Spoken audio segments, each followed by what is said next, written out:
Det her er Mads. Mads har fået en rigtig god idé til en ny virksomhed. Han vil starte med at importere blåbær fra Sydamerika til Danmark og sælge dem til caféer. Mads skal udarbejde en åbningsbalance. Han tænker derfor over, hvad han selv kan indskyde i virksomheden. Han kommer i tanke om, at han har arvet et splinter nyt containerskib af sin afdøde onkel. Han indskyder derfor dette i virksomheden. Dette kaldes et apportindskud, og det er med til at forhøje egenkapitalen. Mads kommer ligeledes i tanke om, at han har 200.000 kroner stående på en bankkonto. Dem skyder han også ind i virksomheden. Mads har derfor sin åbningsbalance. På den kommer der til at stå et containerskib til værdi af 40 millioner danske kroner. Desuden er der et bankindstående på 200.000 kroner. Derudover er der også driftsmateriel til 120.000. Dette bliver finansieret gennem passiverne, blandt andet en egenkapital på 40.200.000 og et langfristet lån på 120.000. Mads ringer til sin ven i Sydamerika. Hey homie. Hej. Kan jeg købe 30 som blåbær? Okay. Super, jeg sender mit containerskib.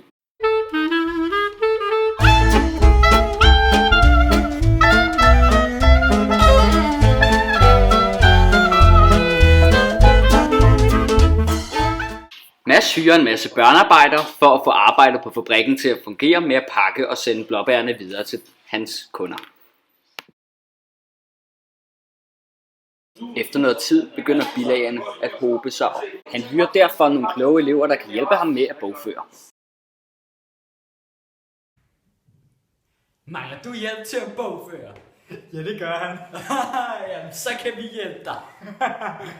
Bare følg disse simple trin.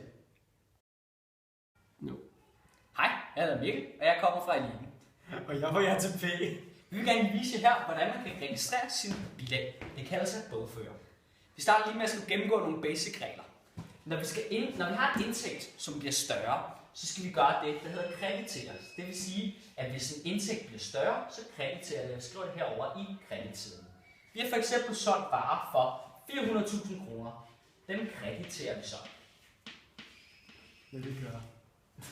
For at vi så skal komme videre der, fordi nu kan vi godt se, okay, vi har fået flere penge her, men hvor de penge blevet af, de er jo ikke bare forsvundet ud af det. Så derfor så har vi det, der hedder en bankkonto, og det er et aktiv. Det vi så gør her, man kan se, at en bankkonto, den har det, der hedder en debetsaldo. Det vil sige, at når vi forøger en bankkontoen, så debiterer vi. Og vi skal så, kan jeg så se, okay, vi har tjent 400.000 kroner hen, som går ind på vores bankkonto. Derfor debiterer vi 400.000. Fordi der skal være balance mellem debit og kredit. Hej, nu er vi tilbage. Ja, nu skal jeg vise jer, hvordan man tager et lån for at betale sine lokale personaleomkostninger. Ja, det vi gør først, det er, at vi tager et lån. Så siger vi, at vi tager 100 kroner i lån. Og da det er en kreditsaldo, så skriver vi 100 på der. Ja. Så har vi også en omkostning, hvilket er vores personaleomkostninger. Og da det er en debitsaldo, og vi skal tage penge fra den, så skal vi det kredit. Hov, vent lige. Du glemmer det dobbelte bogholdersprincip. Hvis vi krediterer et sted, så skal vi også debitere et andet sted. Vi må ikke kreditere 2 gange. Men der bliver der taget penge, fordi det er en omkostning, det her. Ja, men det der er så smart ved omkostninger, det er, at hvis en omkostning stiger, så bliver der debiteret. Det er meget mærkeligt at forstå, men hvis man tænker det lidt om, så handler det jo om, at omkostninger, det handler ikke om, at du mister penge, men det handler om, at omkostninger bliver større. Det gør det ved at debitere.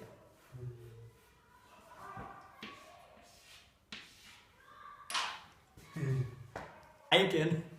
Nu skal vi se på, hvordan man laver en saldobalance. Som vi kan se her, så er vores saldobalance den delt op i vores konti, som I kan se her nedad. Så er den delt op i en debetside og en kreditside. Det vi så gør, vi starter med at kigge på det varesalg. Kan I huske, hvad det var, man gjorde med varesalget? Nej. Lige præcis. Men krediterer varesalg, fordi det er en indtægt. Så vi krediterer de 400.000 kroner, vi fik fra varesalg. Ja, de penge der, de skal så komme ind et eller andet sted, og de kommer ind på vores bankkonto. Det vi så gør, vi overholder det dobbelte bogholderis princip, hvor hvis vi krediterer et sted, så skal vi debitere et andet sted. Og fordi vores indtægt den røg direkte ind på banken, så debiterer vi det i banken. Er det fordi banken er aktiv? Det er lige præcis. Hvor er det sjovt. Så kigger vi også på vores personaleomkostninger. Det var en omkostning, den er derfor i debit. Og vi havde 100 kroner i vores personaleomkostninger. Dem for at kunne finansiere dem, så sørgede vi derfor, at vi tog et lån. Så vi krediterer et lån på 100 kroner. Det er et passiv. Lån det er passivt. Du er ved at fange det fra JTP. Ja, det er godt. Så har vi så det her kæmpe containerskib. Det skal vi afskrive på. Men hvor meget skal vi afskrive på det?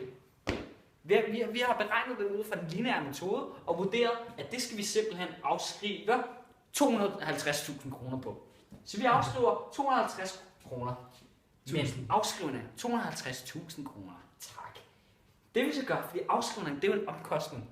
Så derfor så skal den debiteres. Så vi debiterer 250.000 kroner.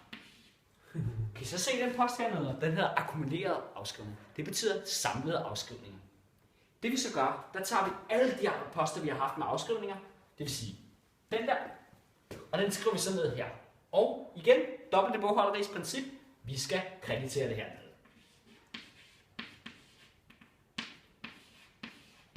Så kommer vi til vores varelager. Den er lidt tricky. Det vi så gør, vi har et varelager. Det er et aktiv. Derfor står den i debit. Men vi formindsker det her varelager, fordi vi tager varer og bruger dem nede i det, der hedder vareforbrug. Så det vi gør, når vi skal formindske vores varelager, så krediterer vi for at gøre den mindre. Så vi krediterer for 10.000 kroner varer. De bliver så debiteret i vareforbruget. Se. Men er det ikke en omkostning? Vareforbrug, det er en omkostning, men det er en omkostning, der bliver større. Derfor er det debit. Så har vi så det her, vi skal regne ud i alt. Så lægger vi bare lige det her sammen, så kommer det til at stå 650.000, 660.000, 660.000 og 100 kroner. Ved I hvad, så kunne jeg også bare lige regne den her side ud. Men ved I hvad, det gider jeg ikke. Ved I hvorfor? Fordi det er en saldo balance, det vil sige, det der og det der, det skal altid være det samme. Så jeg skriver 600 og Hvor er det smart. 1000. Det er sjovt, det er balancen, når der er balance. Og det var vores saldo balance. Hej, og velkommen tilbage. Nu skal vi lave en resultatopgørelse. Det vi gør med vores resultatopgørelse, vi har opgjort den i 1000 kroner, for at det bliver lidt nemmere. Vi starter med at have vores nettoomsætning, som vi bare har taget fra før, og det var de her 400, men det var 400.000 kroner. Så vi har vores nettoomsætning på 400.000. Så har vi en vareforbrug. Vareforbrug, det er det, vi kalder en variabel omkostning. Det vil sige, at den er afhængig af afsætningsstørrelse. Det vil sige, jo flere varer vi sælger, jo højere bliver vores vareforbrug. Smart. Lige præcis. Det vi så gør, vi tager vores nettoomsætning og minuser den med vores vareforbrug. Så får vi det tal, der hedder bruttofortjenesten. Det giver 390 i det her tilfælde. Så minuser vi den så med noget, der hedder kontante kapacitetsomkostninger. Dig for ATP, ved du hvad det er? Hvilken del af det? Det er en kontant. Hvad er det, hvad du siger, hvad er noget af kontant? Ja, det ved jeg godt. Kontant vil sige, at der er tidsmæssigt sammenfald mellem betalingen og forbrugen af varen. Lige præcis. Og kan du så nævne et eksempel på en kontant kapacitetsomkostning? Lokaler. Lige præcis. Kontante kapacitetsomkostninger, det er sådan som lokaleomkostning og personaleomkostninger. Hvad vil så kapacitet så? En kapacitet, det er sådan, ligesom det, du skal bruge for at kunne drive en virksomhed. Det vil sige, at du kan ikke drive en virksomhed, hvis ikke du har en lokale. Og hvis ikke du betaler løn, så kan du ikke drive en virksomhed. Hvad er så forskellen på kapacitet og variabel? En kapacitet, den er ikke afhængig af afsætningsstørrelsen. Den er simpelthen bare, den starter på et niveau med, at der har du dine kapacitetsomkostninger. Okay. Indtjeningsbidrag. Lige præcis. Det er det indtjeningsbidrag. Det er det, der kommer efter, vi har trukket vores kontante kapacitetsomkostninger fra bruttofortjenesten. I det her tilfælde får vi et indtjeningsbidrag på 330 kroner. 1000. 330 kroner. Det er rigtigt, fordi det står i 1000 kroner. Godt opstart. Så kommer vi så til det, der hedder afskrivninger. Det var vores afskrivninger på vores containerskib. Som vi kunne se før, så var vores afskrivning på containerskibet, det var 250.000 kroner. Så derfor trækker vi vores indtjeningsbidrag fra, vi trækker vores afskrivning fra vores Det var et lille brain fart. Så går vi så videre til det, der hedder resultat af primært drift. Det får vi jo ved, at vi trækker afskrivningen fra indtjeningsbidrag. Så kommer vi så til det, der hedder finansielle omkostninger. De er lidt svære at definere, så det gør vi ikke lige ud af her. Men det kan være sådan noget som renteomkostninger og noget med gebyrer med banken. Så kommer vi så til det her års resultat, og det er det, som det har ledt os frem til. Så det får vi ved, at vi trækker finansielle omkostninger fra det resultat af primært drift, og det giver så, at vi har et års resultat på 60.000 kroner. Men havde vi ikke tjent 400.000? Jo, men vi har altså også brugt rigtig mange penge for at kunne tjene de her 400.000. Vi har faktisk brugt 340.000 kroner for at kunne tjene 400.000 kroner. Mads har nu fået sin årsrapport. Sikke dejligt. Den kan han nu se på, hvor meget han har tjent og hvor mange penge han har brugt det sidste år. Sikke dejligt. Tak for hjælpen, Mikkel, og dig fra JTP.